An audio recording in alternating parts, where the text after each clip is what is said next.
இப்ப திருச்சி கிழக்குல வந்து மு.க. ஸ்டாலின் அவர்கள் நிக்க போவதா வந்து சார் நியூஸ்லாம் வருது. ஸோ இதை பத்தி உங்களுக்கு கருத்து என்ன சார்? என்ன கேட்டால் அவர் நின்றால் மீண்டும் தோற்பார்.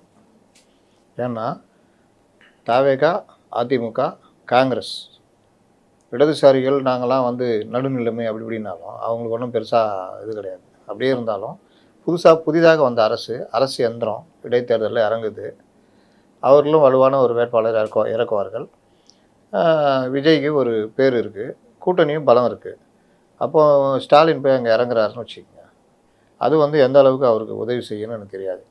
மீண்டும் ஒரு தடவை அவமானத்தை சந்திப்பதை விட திருச்சி கிழக்கில் திருவெரும்பூரில் தோல்வி விட்டுற அன்பில் மகேஷை நிற்க வச்சா அது ஒரு சரியான போட்டியாக இருக்கும். அதை விட்டு ஸ்டாலின் போய் நின்னாருன்னா, ஒருவேளை மீண்டும் தோற்று போயிட்டாருன்னா அது அதோட அசிங்கம். சார் இப்போ தாவேக்காவை எல்லாரும் வந்து ஜஸ்ட் ஓட்டு பிரிக்கும் கட்சி அப்படின்ற மாதிரி தான் என்னால் அனலிஸ்ட்லாம் எல்லாரும் பண்ணிட்டு இருந்தாங்க. ஓட்டை பிரிப்பாங்க அப்படின்னா. ஸோ அதனால கொஞ்சம் ஓரளவுக்கு வந்து கொஞ்சம் யதார்த்தமாக விட்டுட்டாங்க. ஏடிஎம்கே மட்டும் தான் ஃபோக்கஸ் பண்ணிருந்தாங்க. ஸோ இந்த வாட்டி தாவேக்காவுடைய பலம் தெரிஞ்சிருச்சு. அப்போ அதுக்கேற்ற மாதிரி பலத்தோட இறங்கினா அவர் ஜெயிக்கிறதுக்கு வாய்ப்பு இருக்கா? இல்லை, வாய்ப்பே கிடையாது. அதிமுக தான் அவங்களோட இருக்குது. அப்புறம் என்ன? இல்லை, பாதி தானே இருக்கு. பாதி இருந்தா ஆதரவு கூட்டணி பலமாயிடுச்சுல. காங்கிரஸ் இப்போ எங்கே இருக்குது? தாவேக்கா கூட இருக்கு. அப்புறம் காங்கிரஸ் பெருசாக ஓட்டு இல்லைன்னு நீங்கள் நிறைய வந்து மேட்ரு இல்லைங்க. யார் கூட இருக்காங்க, கூட்டணி பலம் இப்படி தான் கணக்கு வரும். இந்த கூட்டணி பெரிய கூட்டணி.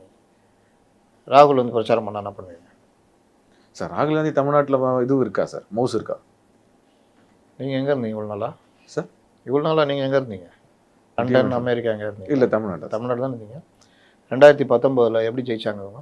2019 திமுக எதை சொல்லி ஜெயிச்சாங்க? ராகுல் காந்தி பிரதமர்னு சொல்லி ஜெயிச்சாங்க. அதனால் இவருக்கு பலம் இருக்கா, அவருக்கு பலம் என்ன இருக்கான்னா இல்லை. ஜெயிக்கிற ஃபேக்டரியில் ஒரு அடிஷ்னல் கூடுதலாக அதுதான் ஓட்டுகள் எண்ணிக்கையில் கட்சியை பார்த்து தான் ஸ்டாலின் திரும்ப தப்பு பண்ணார்.